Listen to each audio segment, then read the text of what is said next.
D block के elements का एक बहुत इंपॉर्टेंट कैरेक्टरिस्टिक होता है इंटरस्टिशियल कंपाउंड्स का फॉर्मेशन करना।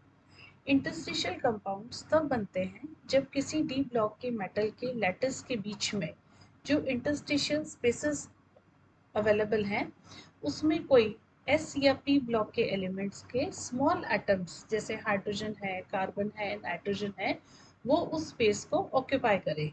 तो सबसे पहले तो इसका मतलब यहाँ पर हम अगर हम बात करें कि इंटरस्टिशियल कंपाउंड्स कौन शो करते हैं, तो हम कहेंगे कि डी ब्लॉक के एलिमेंट्स इंटरस्टिशियल कंपाउंड्स का फॉर्मेशन करते हैं। ठीक है, अब कैसे बनते हैं कंपाउंड्स, तो हम कहेंगे जो इनका मेटल का क्रिस्टल लैटिस है उसमें जो इंटरस्टिशियल स्पेसेस अवेलेबल है, यहाँ पर आप जैसे देख सकते हैं ये इंटरस्टिशियल स्पेस अवेलेबल है, इसके अंदर कोई छोटे एलिमेंट्स हाइड्रोजन है, जैसे कार्बन है, नाइट्रोजन है, वो इसके अंदर ट्रैप हो जाते हैं।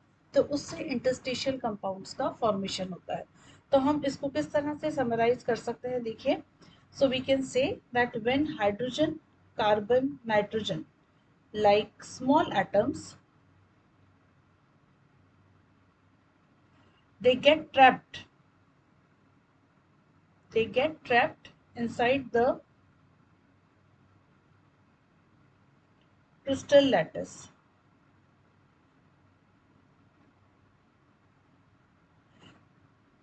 Then interstitial compounds are formed.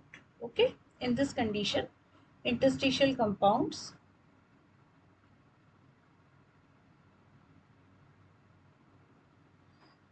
अब इस तरह के कंपाउंड्स बनने से क्या प्रॉपर्टीज में फर्क आता है, अब हम उसको स्टडी करते हैं। तो सबसे पहले देखिए, फर्स्ट थिंग तो ये है कि जो ये कंपाउंड्स बनते हैं ये नॉन स्टाइक्योमेट्रिक होते हैं यूजुअली।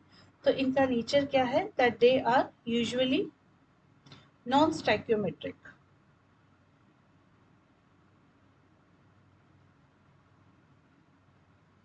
नॉन स्टाइक्योमेट्रिक का मतलब इनका जो रेशियो होता है वो एक नेचुरल नंबर में रेशियो नहीं होता। जैसे फॉर एग्जांपल यहाँ पे टाइटेनियम कार्बाइड है, ये तो एक 1:1 के रेशियो में है, पर ऐसे बहुत सारे कंपाउंड्स हैं जैसे VH.56, यहाँ पे ये नेचुरल नंबर में इनका रेशियो नहीं है।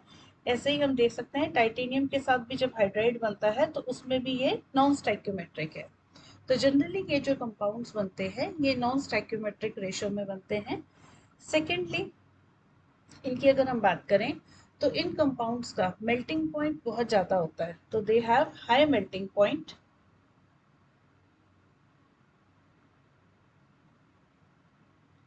जो प्योर अगर हम ट्रांजिशन मेटल से कंपेयर करें तो उससे इनका जो मेल्टिंग पॉइंट है वो ज़्यादा होता है, if we are compare to pure transition metal. ठीक है, थर्ड प्रॉपर्टी की यदि हम बात करें तो दे आर वेरी हार्ड। अब हार्ड क्यों हो गए, क्योंकि देखिए जितनी इंटरस्टिशियल स्पेसेस ऑक्यूपाइड थी वो सारी किससे हो गई, हाइड्रोजन, आपकी कार्बन, नाइट्रोजन, इस तरह से स्मॉल एटम्स ने वो सारी इंटरस्टिशियल स्पेसेस को ऑक्यूपाई कर दिया।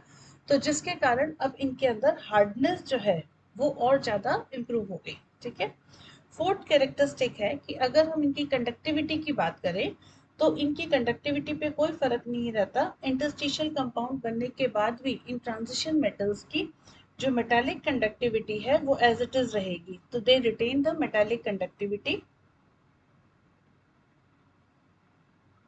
And the most important thing is that they are chemically inert. ये जो इंटरस्टिशियल कंपाउंड्स बने हैं ये रिएक्टिव नहीं होते, बल्कि ये केमिकली इनर्ट होते हैं।